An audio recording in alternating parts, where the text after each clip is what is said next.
வணக்கம். நம்மளோட சிறகடிக்க அசைச்சிரல வரக்கூடிய எபிசோட் என்ன மாதிரி விஷயம் நடக்க போகுது சொல்லி நம்ம இந்த இடத்துல பார்க்கலாம். இங்கே முத்துக்கு அருணை பார்த்தோன்னா மிகப்பெரிய அதிர்ச்சி. இங்கே முத்து வந்து கத்துறாரு, இவனையே லவ் பண்ணுற அப்படின்னு சொல்லி கேட்குறாங்க. அப்போ வந்து சித்தா வந்து ஆமாங்க மாமா இன்னமும் மச்சு அப்படின்னு சொல்லி கேட்குறாங்க. அப்போ வந்து முத்து வந்து இன்னும் சித்தா உனக்கு நல்லா படிச்சிருக்கு, அது இல்லாமல் எப்போ எந்த மாதிரி பண்ணணும்னு சொல்லி எல்லா விஷயமும் தெரியும், இந்த விஷயத்தில் நீ எப்படி தப்பு பண்ண அப்படின்னு சொல்லி முத்து வந்து கேட்டுட்ருக்காரு. அப்போ வந்து சித்தா அதுக்கு என்ன மாமா சொல்கிறீங்க, நீங்கள் சொல்கிறது எனக்கு எதுவுமே புரியல அப்படின்னு சொல்கிறாங்க. அப்போ வந்து அருண் வந்து இவனே நீ மாமான்னு சொல்லியிருந்தா அப்படின்னு சொல்லி கேட்குறாங்க. அப்போ சித்தா வந்து ஆமாம் என்னாச்சுன்னு சொல்லி கேட்குறாங்க. அப்போ தான் அருண் வந்து இப்போ நான் சஸ்பெண்ட் ஆகிருக்கிறதுக்கு காரணமே இவன் தான் அப்படி சொல்லிட்டு இருக்காங்க. இதை கேட்டு சீதாக்கு ஒரு அதிர்ச்சி. அப்போ வந்து முத்து சொல்கிறாங்க, இங்கே பாரு சீதா, இவன் எப்படிப்பட்டவன் தெரியுமா, கொஞ்சம் கூட மனசாட்சியே இல்லாதவன், அப்படிப்பட்டவனை நீ எப்படி லவ் பண்ண அப்படின்னு சொல்லி முத்து வந்து கேட்டுட்டு இருக்காரு. அப்போ மீனா வந்து எங்க கொஞ்சம் சைலண்டாக இருங்க அப்படி சொல்கிறாங்க. அப்போ வந்து முத்து வந்து என்ன மீனா உன் கண்ணு முன்னாடி என்ன நடந்துட்டு இருக்கு, நீ மட்டும் சைலண்டாக தான் இப்படி அப்படின்னு சொல்லி கேட்டுட்டு இருக்காங்க. அப்போ வந்து சீதா வந்து என்னக்கு நடந்துட்டு இருக்கு அப்படின்னு சொல்லி சீதா வந்து கேட்குறாங்க. அப்போ வந்து மீனா வந்து இந்த மாதிரி அப்பப்போ ஒரு போலீஸ்க்கு வந்து பிரச்சனை பண்ணுறா அப்படி சொல்லி அவங்க கிட்ட சொல்லிருந்தால, அது வேற யாரும் கிடையாது இவர் தான் அப்படி சொல்லிட்டு இருக்காங்க. இதை கேட்டதுனால ஸோ சீதாக்கும் மிகப்பெரிய அதிர்ச்சி. என்னக்கா சொல்லிட்டு இருக்கீங்க அப்படின்னு சொல்லி கேட்குறாங்க. அப்போ தான் முத்து வந்து அதுவும் இல்லாமல் இப்போ என் கார்லாம் சீஸ் பண்ணி என்னையும் அரெஸ்ட் பண்ண வச்சிட்டான், அது இல்லாமல் கொஞ்சம் விட்டுருந்தா ஒரு 2 வருஷம் ஜெயில் தாண்டினே எனக்கு கிடச்சிருக்கோம் அப்படி சொல்லி முத்து வந்து சொல்லிட்டு இருக்காரு. அப்போ வந்து சீதா வந்து என்னங்க மாமா சொல்லிட்டு இருக்கீங்க அப்படின்னு சொல்லி கேட்குறாங்க. ஆமாம் சீதா, அந்த காரில் சுத்தமாக பிரேக் பிடிக்கல, நானும் தப்பி தவறி ஸோ தெரியாமல் போய் இடிச்சிட்டான் பைக்கில், அதுக்கு கொலை கேஸ் போட்டுட்டான், வேணும்ட்டே என்னை வந்து இடிச்சான் அப்படி சொல்லி ஸோ கொலை கேஸ் போட்டான், அது இல்லாமல் ஸோ பிடிக்காத பிரேக்கு நல்லா தான் பிடிக்குது அப்படி சொல்லி ஸோ போய் சொல்லிட்டான், அதுக்கு தான் இப்போ சஸ்பெண்ட் ஆகி உட்காந்துருக்கான், அதுக்கு நான் காரணம்னா நான் ஒன்றும் பண்ண முடியாது, இவனா தப்பு பண்ணிட்டு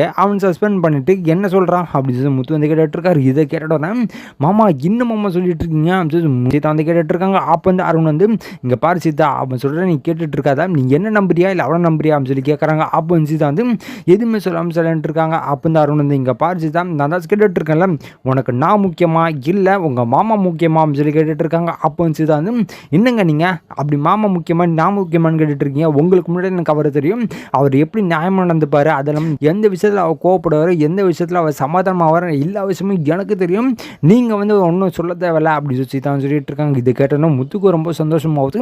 அப்போ வந்து அருண் ஓ அப்போ நான் போய் சொல்கிறேன் சொல்லிட்டு இருக்கியான்னு சொல்லி கேட்குறாங்க. அப்போ வந்து சீதா வந்து ஆமாங்க நீங்கள் தான் ஏதோ தப்பு பண்ணியிருக்கீங்க, எங்கள் மாமா நீங்கள் குறை சொன்னீங்கன்னா அவ்வளோதான் அப்படின்னு சொல்லி ஸோ இங்கே வந்து சொல்லிட்டு இருக்காரு. அப்போ தான் அருண் சொல்கிறாங்க, இங்கே பாரு சீதா இவனுக்காக இப்போ லைஃபே போகுது பாரு அப்படின்னு சொல்லிட்டு இருக்காங்க. அப்போ வந்து சீதா இங்கே பாருங்க எங்கள் மாமா கிட்ட மன்னிப்பு கேட்டு பர்மிஷன் வாங்கினா மட்டும்தான் கல்யாணம் நடக்கும், இதெல்லாம் நடக்க வாய்ப்பே கிடையாது அப்படின்னு சொல்லி தான் சொல்லிட்டு இருக்காங்க. அப்போ வந்து முத்து என்ன பண்ணுறாங்கன்னா இங்கேருந்து நம்மளுக்கு வேலைக்கு ஆகாது அப்படின்னு சொல்லி ஸோ உடனே ஸோ சீதாவோட வீட்டுக்கு போகிறாங்க. போகிறேன் அங்கே சீதாவோட அம்மாவை பார்த்து இங்கே பாருங்க சீதா வந்து ஒரு பையனை லவ் பண்ணுறான், அந்த பையன் கொஞ்சம் கூட மனசாட்சியே இல்லாதவன், அவனுக்கு நம்ம பொண்ணை கல்யாணம் பண்ணி வைக்கக்கூடாது, நான் வேற மாப்பிள்ளையை பார்க்குறேன், நல்ல மாப்பிள்ளையே பார்த்து நான் சீதா கல்யாணம் பண்ணி வைக்கிறேன் அப்படின்னு சொல்லி ஸோ முத்து வந்து சொல்லிட்டு ஸோ போயிடுறாங்க. இங்கே வந்து சீதாவோட அம்மா என்ன மாப்பிள்ளை வந்து இப்படி பேசிட்டு போகிறாரு அப்படின்னு சொல்லி இருக்காங்க. சீதா வந்து ஸோ நைட்டு போய் பேசிட்டு தான் ஸோ அவங்ககிட்ட தான் இந்த விஷயத்தை அவன் என்கிட்ட மறைச்சிட்டா பாரு அப்படின்னு சொல்லி ஸோ சீதாவோட அம்மாவுக்கும் ரொம்ப கோவம் வருதுக்கு. அது இல்லாமல் இங்கே சைடு நடக்குது அப்படின்னு பார்த்தீங்கன்னா முத்து வந்து கோவிலுக்கு போயிட்டு வாங்க மாமா அப்படின்னு சொல்லி சீதா வந்து கேட்குறாங்க. அப்போ வந்து முத்து வந்து இங்கே பாரு சீதா நீ பேசாமல் வீட்டுக்கு போயிடு அப்படின்னு சொல்லிட்டு ஸோ மீனா கூட்டிகிட்டு முத்து வந்து வந்துடுறாங்க. வந்த உடனே எங்கே என்னங்க கொஞ்சம் வெயிட் பண்ணுங்க அப்படின்னு சொல்கிறாங்க.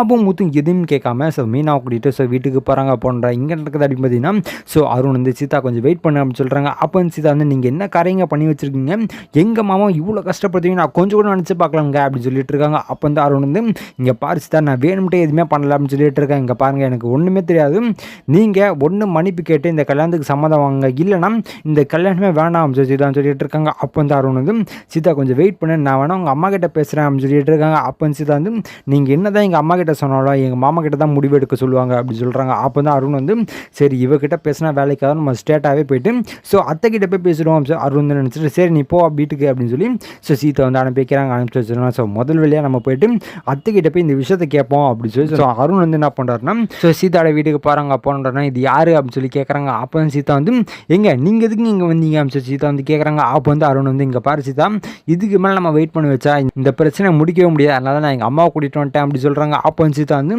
என்னங்க நீங்கள் அப்படி சொல்கிறாங்க. அதே மாதிரி ஸோ அருண் வந்து ஸோ அவங்க அம்மாவையும் கூட்டிகிட்டு வந்துடுறாங்க. வந்த உடனே சீதா அது யார் அப்படின்னு சொல்லி கேட்குறாங்க. அப்போ தான் இங்கே வந்து சீதா வந்து இவர் தான் நான் லவ் பண்ணுற பையன் அப்படின்னு சொல்கிறாங்க. வந்து மாப்பிள்ளை சொன்ன இவர் தானா அப்படின்னு சொல்லி கேட்டுட்டு இருக்காங்க. அப்போ வந்து சீதா வந்து ஆமாங்கம்மா இவர் தான் அப்படின்னு சொல்கிறாங்க. ஏங்க என்னங்க இப்போ எதுக்கு நீங்கள் வீட்டுக்கு வந்தீங்க அப்படின்னு சொல்லி சீதாவோட அம்மா கேட்டுட்டு இருக்காங்க. அப்போ இந்த அருண் வந்து அம்மா கொஞ்சம் வெயிட் பண்ணுங்கம்மா எதுக்குமா இப்போ கோவப்படுறீங்க அப்படின்னு சொல்கிறாங்க. அப்போ வந்து சீதாவோட அம்மா வந்து இங்கே பாருப்பா எனக்கு ஒன்றுமே தெரியாது, எங்கள் மாப்பிள்ளை முடிவு எடுக்கிறது மட்டும் தான் நாங்கள் எடுப்போம், எங்கள் மாப்பிள்ளை என்ன சொல்கிறாரோ அதனால் நாங்கள் செய்வோம், எங்கள் மாப்பிள்ளையை தவிர்த்து நாங்கள் எதுவும் பண்ண மாட்டோம்பா எங்களை மன்னிச்சிடுங்க அப்படின்னு சொல்லிட்டு இருக்காங்க. அப்போ வந்து அருண் வந்து இங்கே பாருங்கம்மா கொஞ்சமாச்சு யோசிச்சு பாருங்க, நானும் சீதாவை ரொம்ப லவ் பண்ணுறேன், அது இல்லாமல் சீதாவை நான் ரொம்ப லவ் பண்ணுறேன்.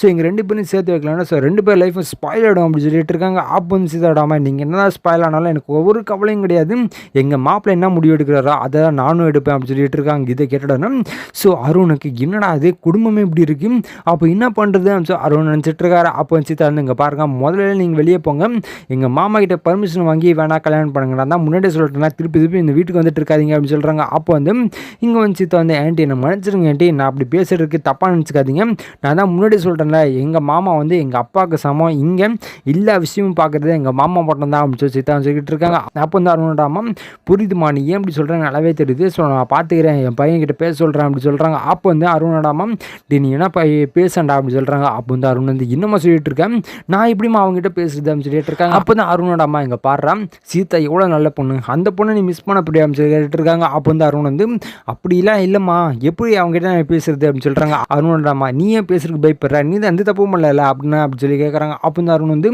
திருப்பி சைலண்டாக இருக்கிறாங்க. அப்போ நீ சைலண்டாக இருக்கிறத பார்த்தா நீ தான் தப்பு பண்ணியிருப்பே போலியே அப்படி சொல்லி அருணோட அம்மா கேட்குறாங்க. அப்போ வந்து அருண் வந்து இன்னுமா நீ இப்படி சொல்லிட்டு இருக்க அப்படின்னு சொல்கிறாங்க. டே நீ நடக்கிறது பார்த்தா அப்படி தாண்டா இருக்கு அப்படின்னு சொல்லி அருணோட அம்மா சொல்லிட்டு இருக்காங்க. சரிம்மா நான் முத்துக்கிட்ட போய் பேசுகிறேன் அப்படின்னு சொல்லி அருண் வந்து நினச்சி சரி நம்ம அவரோட வீட்டுக்கே போவோம் அப்படின்னு சொல்லி ஸோ அருண் வந்து என்ன பண்ணுறாங்கன்னா ஸோ வீட்டுக்கே போகிறாங்க. அப்போன்னா இங்கே விஜய் வந்து உட்காந்துருக்காங்க. யார் இது அப்படின்னு சொல்லி கேட்குறாங்க. வந்து டிராஃபிக் போலீஸ் அப்படின்னு சொல்கிறாங்க. என்ன டிராஃபிக் போலீஸா, என்ன சாதா போலீஸ் தானே வருவாங்க, இன்னும் டிராஃபிக் போலீஸ் வந்திருக்காங்க, என்ன ஆச்சு அப்படின்னு விஜய் வந்து கேட்டுட்டு இருக்காங்க. அப்போ தான் இங்கே வந்து விஜய் யார்கிட்டே பேசுறது கேட்டுட்டு ஸோ மீனாராங்க வந்த உடனே இங்கே அருண் இருக்கிறதா பார்க்குறாங்க. பார்த்துட்டு ஸோ முத்துக்கிட்ட போய் சொல்கிறாங்க, இங்கே பாருங்கள் அந்த அருண் வந்து வந்திருக்காரு, நீங்கள் கொஞ்சம் பொறுமையாக பேசுங்க, கோவப்படாதீங்க அப்படின்னு சொல்லி முத்துக்கிட்டன்னு சொல்கிறாங்க. அப்போ வந்து முத்து வந்த உடனே இவங்க 2 பேருமே இங்கே இருக்கா வந்தேன் அப்படின்னு சொல்லி ஸோ முத்து வந்து கேட்குறாங்க. அப்போ வந்து அருண் வந்து இங்கே பாருங்கள் சார் மன்னிச்சிடுங்க, நான் அவங்ககிட்ட பேசுறதுக்கு தான் வந்தேன் அப்படி சொல்கிறாங்க. என்ன விஷயம் அப்படி சொல்லி சார் 2 பேருமே பேசிக்கிறாங்க. ஸோ இதுக்கப்புறம் எந்த மாதிரி விஷயம் நடக்க போகுது சொல்லி நான் அடுத்த வீட்டில் உங்களுக்கு அப்டேட் பண்ணுறேன். ஸோ அது வரைக்கும் நம்ம சேனல் சப்ஸ்கிரைப் பண்ணி பக்கத்தில் பெல் ஐக்கான் பண்ணி வச்சுக்கோங்க. நன்றி, வணக்கம்.